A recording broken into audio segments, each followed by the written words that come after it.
সুচরিতাশু, নববর্ষের শুভেচ্ছা ও নমস্কার গ্রহণ করুন। আমি পরশু পুরী থেকে ফিরে এসে আপনার পত্র পেলাম। পয়লা বৈশাখ কটকে বাঙালিদের নববর্ষের উৎসবে পৌরোহিত্য করতে হয়েছিল। সেখান থেকে পুরী গিয়েছিলাম। সমুদ্র তীরের ঝাউবনে সেদিন সারা দুপুর একা বসে বিশাল বারিধির তরঙ্গভঙ্গ ও মর্মরধ্বনি শুনেছি। ওরই মধ্যে অনন্তের বাণী শুনতে পাওয়া যায় কান পেতে শুনলে। নানা পথে তার বাণী আসছে। আপনার ওখানে চা খেতে গিয়ে সেই সুন্দর বসন্ত অপরাহ্নটিতে চারিধারের নিস্তব্ধ ভূমিশ্রীর মধ্যে সেই বাণী শুনেছিলাম। তাই আপনার অতি সুন্দর বাসভবনটির কথা আমার বড় মনে পড়ে। চিঠি আমি আগে দিতাম, দেওয়া উচিতও ছিল, কিন্তু ঠিকানাটা ভুলে গিয়েছিলাম বেমালুম। ডাক্তার দাশগুপ্তকে আমার সশ্রদ্ধ নমস্কার জানাবেন। খুকিকে আশীর্বাদ দেবেন।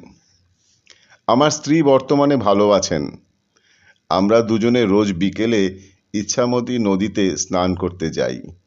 পাড়ে বনবৃক্ষে কোকিল ডাকে, সোঁদালির ডালে হলদে ফুল ফোটে। তুঁত ও শিরীষ ফুলের সুবাসে ঘাটের বাতাস ভুরভুর করে। ওপারের চর থেকে কালবৈশাখীর ঘন কৃষ্ণ মেঘরাশি ঝড়ের মুখে উড়ে আসে। হঠাৎ গরম বাতাস ঠান্ডা হয়ে যায়। ঝড়ে গাছপালার মাথা নুয়ে নুয়ে পড়তে থাকে। মেঘের কোলে বিদ্যুৎ চমকায়। সে এক অতি সুন্দর অভিজ্ঞতা। দুদিনই এমন হলো। পাড়াগাঁয়ের জীবন প্রকৃতির সঙ্গে বাঁধা উদার মুক্তির জীবন। তাই আমার বড় ভালো লাগে। আপনার ও জায়গাটিও বেশ ভালো। আমি এসে গল্প করেছি আমার স্ত্রীর কাছে।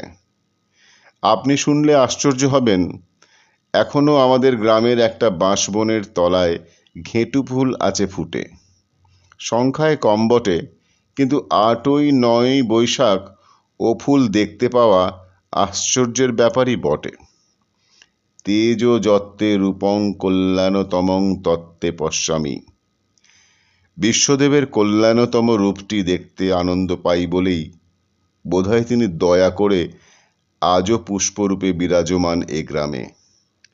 মাঝে মাঝে পত্র দিলে সুখী হব। ইতি ভবদীয় শ্রী বিভূতিভূষণ বন্দ্যোপাধ্যায়।